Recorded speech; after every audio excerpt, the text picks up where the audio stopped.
মেহেদি হাসান হৃদয়, more like মেহেদি পাদান বিদায়, ঠিক আছে, বা মেহেদি কাদান বিদায়। ওকে, একটা ডিরেক্টর, এ নাকি সন্দীপ রেড্ডি ভাঙ্গার নাকি ফ্যান, অ্যানিমেল থেকে ইন্সপায়ার্ড হয়ে বরবাদ বানিয়েছে। বরবাদ একটি বালের সিনেমা, একটি তস্য বালের সিনেমা, যেটা শুরু হয় এরকমভাবে যে একটা ছেলে তার স্যারের ওইখানে কম্পাস ঢুকিয়ে দিয়েছে।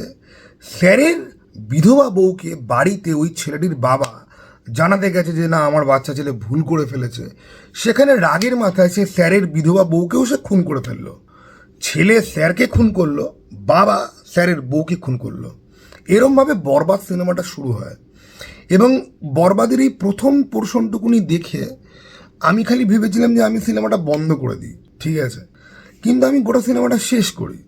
সিনেমাটা শেষ দিকে গিয়ে কিছু ভালো জিনিস রয়েছে, যে এই যে একটা অমানুষিক ক্যারেক্টার, তারও যে প্রেমে ধাক্কা খাওয়ার যে সেন্টু মার্কা ইমোশন, সেসব জিনিসপত্র দেখিয়েছে এবং তার গিল্ড ফিলিং দেখানোর চেষ্টা করেছে, যেটা ফুটে অ্যাকচুয়ালি বেরোয় না।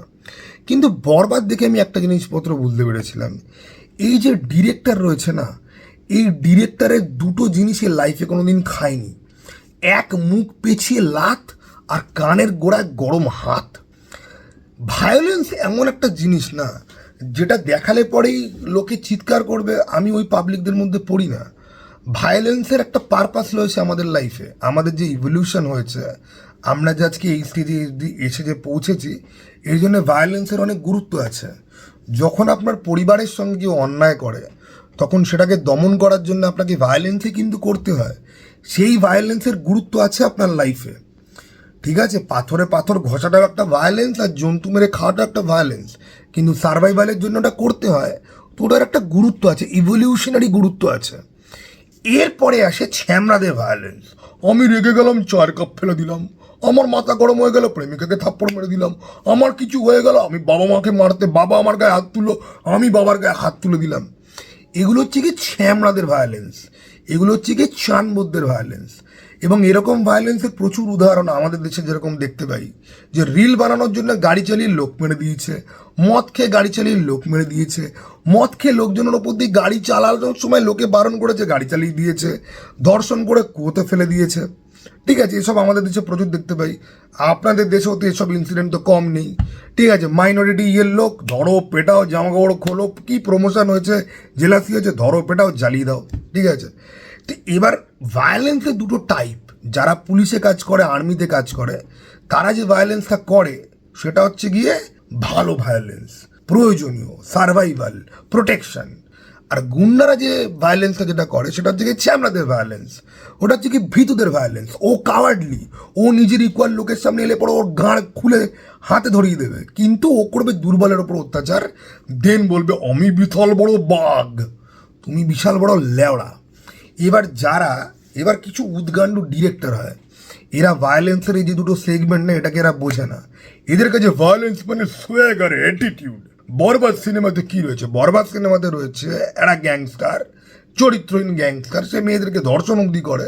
হুট করে সে একদিন প্রেমে পড়ে যাচ্ছে, এবং যার প্রেমে পড়ে যাচ্ছে তার জীবনটাকে একটা ভেল করে দিচ্ছে, কিন্তু আবার তাকে অন্য কেউ অপমান করছে বলে লোকজনের মুখ পাঠিয়ে দিচ্ছে, বিশাল কিছু হয়ে যাচ্ছে। আমি ওই সিনেমাটা দেখে আমি একটা জিনিস বুঝেছিলাম, যে এই যে ডিরেক্টর না, এ সন্দীপ রেড্ডি ভাঙ্গার ফ্যান ট্যান কিছু নয়। এ হচ্ছে কি ইম্পোস্টার সিনড্রোমে ভুগছে। সুরের বাচ্চার মাথায় নিজের কোনো গল্প নেই, নিজের কোনো আইডিয়া নেই, নিজের দুটো, আরে চারাক্ষর, তুই তো লাইফে, তোদের দেশের একজন রাইটার আছে হুমায়ুন আহমেদ, তার দুটো বই পড়তে পারতিস। ওবায়দ হক রয়েছে, তার দুটো বই পড়তে পারতিস। এত ভালো ভালো সাহিত্য রয়েছে বাংলাদেশের ইয়ে থেকে, এত ভালো ভালো প্রেমের গল্প, বিভিন্ন রকম সায়েন্স ফিকশনের গল্প, বিভিন্ন রকম ভূতের গল্প, ঠিক আছে। তুই তো নুহা হুমায়ুনের পা ধোয়া জলটুকুনি খেয়ে অ্যাটলিস্ট এটুকুনি কোনোদিন বোঝার চেষ্টা করতিস যে গল্প মানে হয়টা কি, সেটা তুই বুঝিসনি। তোকে কেউ দেখিয়ে দিয়েছে অ্যানিমেল। এবার অ্যানিমেলের কি বক্তব্য, অ্যানিমেলে অ্যাকচুয়ালি কি দেখিয়েছে, ওটা বোঝার মতো ব্রেন সেল তোর মাথায় নেই। তুই খালি দুটো জিনিস বুঝেছিস, আমি আমার হিরোকে স্যুট বুট পরাবো, হ্যাঁ, সে কথায় কথায় গালাগাল দেবে, সে ইংলিশে চিৎকার করবে, আর বউয়ের সাথে প্রেগনেন্ট অবস্থায় সেক্স করতে পারবো, ঠিক আছে, ব্যাস। এই সমস্ত ডিরেক্টররা হচ্ছে গিয়ে কপি ক্যাট, ইম্পোস্টার সিনড্রোমে ভোগে। নিজের মাথায় এক পয়সার বুদ্ধি বা অকাত কিছু নেই, শুধু জানে ওই সিনেমাটা দেখেছি, ওটার মতো দেখতে একটা সিনেমা বানাবো। সিনেমাটোগ্রাফারকে বলে দেবো যে ওই রকম ফ্রেম চাই আমার, এডিটারকে বলে দেবো ওই রকম এডিট চাই আমার, ঠিক আছে? ট্রেলার এডিট তো ট্রেলার দেখে কপি হয়ে যায়, সিনেমার এডিট সিনেমা দেখে কপি হয়ে যায়, ঠিক আছে? ওই রকম কালার গ্রেডিং চাই আমার, এবার তুমি বানাও আমার মাইক্রোম্যাক্সের মোবাইল ফোন, ঠিক আছে? এইখান থেকে বিলং করে মেহেদী হাসান হৃদয়। এর ইন্টারভিউ যেগুলো আমি দেখেছি একটা দুটো, আমার খালি একটা জিনিস মনে হয়, তোকে সিনেমাকে বানাতে দেয়। এবার দেখো, বাংলাদেশের সিনেমা বেরোয় বছরে ওই 4-5টা, ওই ঈদের সময়। সেখানে একটা ওই সাকিব খানের পা ধরে একটা বরবাদ করে সেটা মোটামুটি বক্স অফিস কামিয়ে, এইবারে মাল এতটাই আনঅরিজিনাল। ওখানে এই জিল্লু মালদে বলে একটা ক্যারেক্টার ছিল, ঠিক আছে? ওকে, সে আমাদের এখানকার অভিনেতা। তার তো একটা খুব মজার স্টোরি আছে, সেটা সিরিয়ালে ওই যে কিল সিনেমাটা বেরিয়েছিল না আমাদের, কিল সিনেমাতে মনে আছে তো রাঘব জুয়েল ভিলেন হয়েছিল, ওই জিল্লু মালদে ওই ছেলেটা ওই কিল সিনেমাটাকে কপি করে একটা বাংলা সিরিয়ালের একটা কিছু সিন ফিন বেরিয়েছিল, তার মধ্যে ও রাঘব জুয়েলের পার্টটা করেছিল। যাই হোক, ওই ছেলেটাকে নিয়ে আমার কিছু বলার নেই, ওই ছেলেটাকে এখানে ঢুকিয়ে দিল। ঢুকিয়ে দিয়ে ও চাইছে যে এরকম একটা কনভারসেশন হোক যে তাহলে কি বরবাদ আর রাক্ষস কি একটা ইউনিভার্সের মধ্যে রয়েছে। আর এদেরকে দেখে না আমি ভাবছি যে সি ড্যান্সের অ্যাক্সেস পেলে পরে আমি একটা সিনেমা বানাবো যেখানে এখানে বরবাদের ভিলেন আর এই রাক্ষস দুটোকে একটা ছেলে, একটা সাধারণ ছেলে, চশমা পরা, মিডিল এজেড, গায়ে জামা কাপড় পরা দেখে মনে হবে যে অফিস থেকে ফিরছে। এই ছেলেটার একটা খ্যাচ রয়েছে যে গ্যাংস্টারদেরকেও সহ্য করতে পারে না, এবং যেহেতু ও সাধারণ মানুষ, ওকে কেউ বেশি ডাউট ফাউট করে না, ঠিক আছে? ওর বিয়ে বাচ্চা হয়ে গেছে, ওকে, সমস্ত কিছু রয়েছে, কিন্তু ওর একটা ডুয়েল পার্সোনালিটি রয়েছে, যেখানে রাত্রিবেলা ওর বউ বাচ্চা ঘুমিয়ে পড়ার পরে ও বলে যে আমি এখন ওয়ার্ক ফ্রম, আমার আজকে রাত্রিবেলা শিফট, ঠিক আছে? ও নাইট শিফট বলে বাড়ি থেকে বেরোয়। আর ওই গ্যাংস্টারদের লোকেশান, ও একটা যেহেতু বড় ইঞ্জিনিয়ার, তাই ও হ্যাক ফ্যাক করে গ্যাংস্টারদের লোকেশান ফোকেশান, ঠিক আছে, খুঁজে বার করে, ঠিক আছে? এসব জিনিসপত্র আমি দেখাবো যে তারপরে গিয়ে ও নির্মমভাবে গ্যাংস্টারদেরকে খুন করে। গ্যাংস্টাররা কিন্তু ওর কোনো ক্ষতি করেনি, ও গ্যাংস্টারদেরকে গিয়ে খুন করে, কারণ ও গ্যাংস্টারদেরকে যা সহ্য করতে পারে না। ওদের ওই সোয়াগ, গরিবের রক্ত চুষে লোকজনের জীবন ধ্বংস করে ওই যে ওরা বড় হয়েছে, ওটা ও সহ্য করতে পারে না। ওর খালি মনে হয় যে কেন এরা নর্মালভাবে লাইফ কেন বাঁচেনি। আর প্রত্যেকটা গ্যাংস্টারের সাথে ও বিভিন্ন রকম কনভারসেশন করে মেরে ফেলার আগে, যে তুই পড়াশোনা কেন করিসনি, তুই চাকরি কেন করিসনি, তোর ভাই দাদা কি করে, তোর বাড়িতে কে রয়েছে, তুই কোনোদিনও জীবজন্তু পুষেছিলি, এই সমস্ত বিভিন্ন আজব খেয়ালের কোয়েশ্চেন করে করে আর মারে, করে আর মারে, মিষ্টি করে কথা বলে তারপর মারে। এবং গ্যাংস্টাররা বুঝতে পারে না, ধরো 4টে ছেলে, ঠিক আছে, রাত্রিবেলা ওরা গ্যাংস্টার, ও মদ ফদ খেয়ে মেয়েটাকে উত্তক্ত করে ওরা এখন ফিরছে, ওদের সাথে গিয়ে ও খুব ভালো করে মিষ্টি করে, দাদা আমার না হাতের আংটিটা এখানে পড়ে গেছে, খুলতে হেল্প করবেন? ওদের তো নেশা লেগে গেল, আরে ভাই এত রাত্রিবেলা সুন্দর মুরগি, এত জানে না যে এত মাতাল মাল এসছে, তো মেরে দেবে এখন। আমি না এই মেহেদী পাদান হৃদয়ের এইসব সিনেমা দেখে আমি নিজে ভাবছিলাম এসব আজগুবি প্লট। কত বড় থার্ড ক্লাস ডিরেক্টর হলে ওরকম একটা সিন রাখতে পারে? ভাই দুনিয়াতে সব থেকে ভালনারেবল জিনিস কি? দুনিয়াতে সব থেকে ভালনারেবল জিনিস হচ্ছে গিয়ে বাচ্চা, মহিলা আর বয়স্ক মানুষ। এবার মহিলাদেরকে ঠিক ভালনারেবল বলা যায় না, ঠিক আছে? মহিলারা অ্যাকচুয়ালি পুরুষদের থেকেও বেশি শক্তিশালী, ঠিক আছে? কারণ মহিলাদের একটা কথাতে আপনার জীবন কিন্তু শেষ হয়ে যাবে। একটা ফেসবুক পোস্ট আপনি গন, কোর্টে দাঁড়িয়ে একটা কথা বলবে, একটা চোখের জল ফেলবে, লোকে কিন্তু আপনাকে শেষ করে দেবে। মহিলারা পুরুষদের থেকে অনেক বেশি শক্তিশালী, কিন্তু সেটা পুরোপুরি হোল এক্সিস্টেন্স কনসিডার করলে, কিন্তু ফিজিক্যালি তারা ছেলেদের মধ্যে অতটা শক্তপোক্ত নয়। এবার মহিলারা সব থেকে ভালনারেবল কন্ডিশনে কখন থাকে? যখন তারা প্রেগনেন্ট হয়। আর ব্যাপারটা না এখানে মহিলাদেরকে সম্মানের জায়গা থেকেও আমি কিন্তু বলছি না, আমি বোঝানোর চেষ্টা করছি যে একটা বাচ্চা জন্মাবে একজন মহিলার পেট থেকে, এই যে গোটা ব্যাপারটা, এই যে পুরো ফেজটা, প্রেগনেন্সি এবং বাচ্চার জন্ম, এই ফেজটা কিন্তু গোটা পৃথিবীর জন্য খুব ভালো। যতদিন মানুষ জন্মাবে, এত পলিউশনের পরেও, এত খাবারে বিষ, জলে বিষ, হাওয়ায় বিষ, কিন্তু এখনও বাচ্চা জন্মাচ্ছে, তার মানে হচ্ছে গিয়ে যে কি আমাদের নেচার এখনও ভাই সেটার উপযোগী রয়েছে। এবং যত মানুষ যত জন্মাবে, মানুষের মানে এই প্রগতি এগোবে কি করে, মনুষ্য সভ্যতা এগোবে কি করে? বাচ্চা জন্ম নিলে তো, হ্যাঁ। তো সেই ব্যাপারটা কিন্তু করে হেলাফেলা করার মতো ব্যাপার কিন্তু নয়। এবার সেখানে একজন প্রেগনেন্ট মহিলার প্রচুর গুরুত্ব রয়েছে। আমি তো বিয়ে করিনি, জীবনে কোনোদিন বিয়ে করব না। আমার ভিডিও যারা দেখছে তারা অধিকাংশ লোক বিয়ে করেছে, তাদের মধ্যে অনেকেই বাচ্চার বাবা হয়ে গেছে। আপনারা বলুন তো, এই বালের সিনেমার লাস্টের সিনটা দেখে প্রেগনেন্ট সেক্স করলে অসুবিধা হবে না তো, এটা দেখে আপনার ঠিক কীরকম লেগেছে? সেক্স একটা বেশ কায়িক পরিশ্রমের কাজ, যদ্দূর আমি জানি। একটা প্রেগনেন্ট মহিলা ঠিক করে তার হাঁটা চলা বসা কোন পশ্চারে সে বসছে তাকে অত্যন্ত কেয়ারের মধ্যে রাখতে হয়, কারণ সে একটা ভালনারেবল একটা স্টেজের মধ্যে রয়েছে এবং সে গুরুত্বপূর্ণ। তা সে কতটা সিকিওর থাকবে, তার উপরে তার বাচ্চা কতটা হেলদি থাকবে, সুরক্ষিত থাকবে, সেটা ডিপেন্ড করছে। সেখানে আমাদের ভাদ্র মাসের কুত্তা হিরো জিজ্ঞাসা করছে, প্রেগনেন্ট দিতে পারে সেক্স করলে অসুবিধা হবে না তো? এই ভাদ্র মাসের কুত্তা, তোর নিজের বান্টুর উপর কোনো রকম কন্ট্রোল নেই। এই ব্যাপারটা কি মানে খুব একটা ভালো ব্যাপার? এবার দেখুন, এরা যে এই গ্যাংস্টারগুলোকে যে সিনেমাতে যে লেখে, এরা তো এই গ্যাংস্টারকে ডেপ দিতে তো জানে না, যেই কারণে এদের হাত দিয়ে কোনোদিন একটা গডফাদার বেরোবে না, যেই কারণে এদের হাত দিয়ে অ্যাকচুয়ালি অ্যানিমেল পর্যন্ত পার হবে না। কিন্তু সেটা তো অনেক দূরের ব্যাপার। আজকে এরা না শুধুমাত্র শখ ভ্যালুর জন্য, আমি খুব ভালো করে জানি যে 4 অক্ষরের ডিরেক্টর এই লাইনটা স্পেসিফিক্যালি কেন রেখেছে। ও জানে যে এটা তো শখ ভ্যালু ক্রিয়েট করবে, এটার একটা রিপেল এফেক্ট হবে, এটা নিয়ে লোকজন প্রচুর কথা বলবে, আমি রাখি।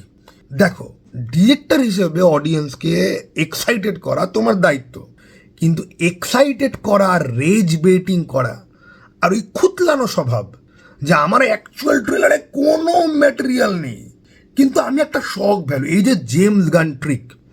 হলিউডে একটা শুয়োরের বাচ্চা ডিরেক্টর আছে যার নাম জেমস গান, যে নিজের বাদ দাও ছাড়ো, এর সিনেমাতে তুমি দেখবে 2-4টে শকিং ডেথ সিন ছাড়া আর প্রচুর গালাগালি আর প্রচুর সেক্সুয়াল রেফারেন্স ছাড়া অ্যাকচুয়ালি তার কিচ্ছু নেই। এ সুপারম্যানের বাবা মাকে পর্যন্ত শোভাবাজারের দালাল বানাতে দুবার সে ভাবেনি, ঠিক আছে? এবার এই জেমস গান মার্কা ডিরেক্টর হচ্ছে কি এরা, ঠিক আছে? ওকে, এবার জেমস গানের তো তাও সিনেমার ভাই অনেক লোকজন পছন্দ করে, মেহেদি পাদান হৃদয়ের সিনেমাও অনেক লোকজন পছন্দ করে। বাট যখন আপনার মাথা থেকে এই নেশার ভূত যখন যাবে না, তখন ভালো করে 2 মিনিট ভেবে দেখবেন যে দেখাচ্ছেটা কি আর বলছেটা কি। তুমি সিনেমাতে ভায়োলেন্স দেখাও, সিনেমাতে গ্রে শেডেড ক্যারেক্টার দেখাও, কমপ্লেক্স ভায়োলেন্ট পরিস্থিতি দেখাও, তুমি এই সমস্ত কিছু করো, তুমি বাউন্ডারি ব্রেক করো, কিন্তু সেটা যেন কোথাও গিয়ে সেলিব্রেটারি অথবা সোয়াগ, ঠিক আছে? এটাই সোয়াগ। আমি আমার প্রেগনেন্ট বউয়ের সাথে সেক্স করতে চাই, তার ওয়েলবিং এর কথা না ভেবে। কিন্তু না, আমি কত বড় রেসপন্সিবল, আমি ডাক্তারকে জিজ্ঞাসা করে নিচ্ছি, ডাক্তার অসুবিধা নেই তো? অ্যাজ ইফ ওইটা আমার ওই মুহূর্তে প্রায়োরিটি হওয়া উচিত, ঠিক আছে? অ্যাজ ইফ ওটা ওই মুহূর্তে দাঁড়িয়ে আমার প্রায়োরিটি হওয়া উচিত।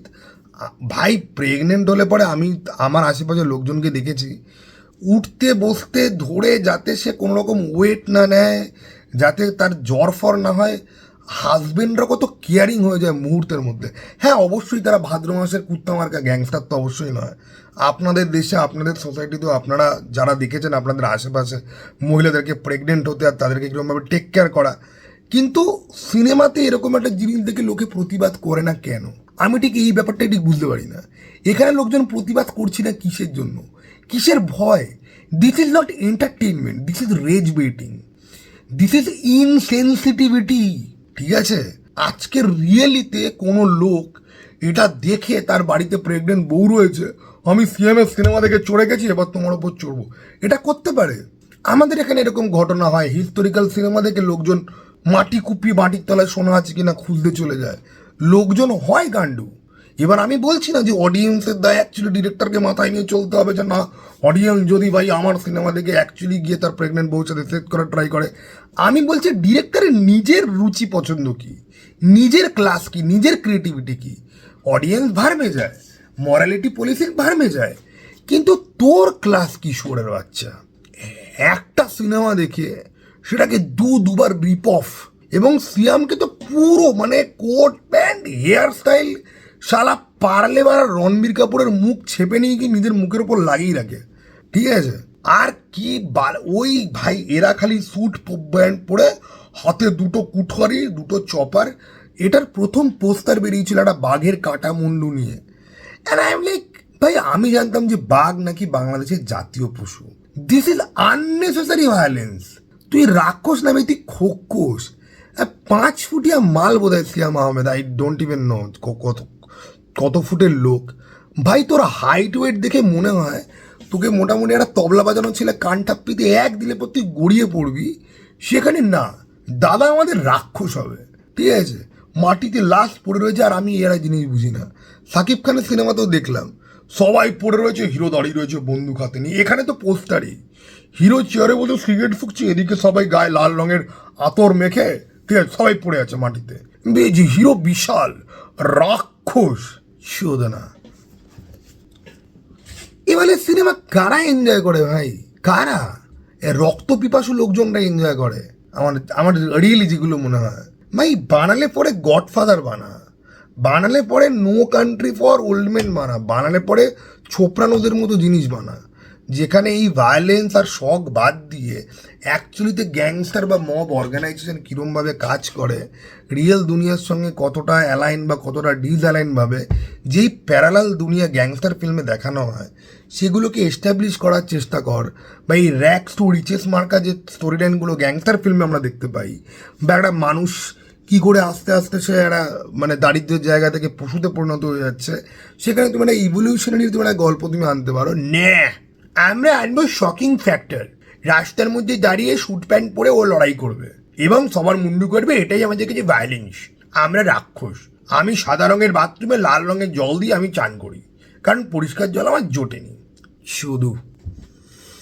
যাই হোক, তো মেহেদি কাদান বিদায়। ভাই একটু পড়াশোনা করুন আর একটুখানি মানুষের মতো সিনেমা বানান।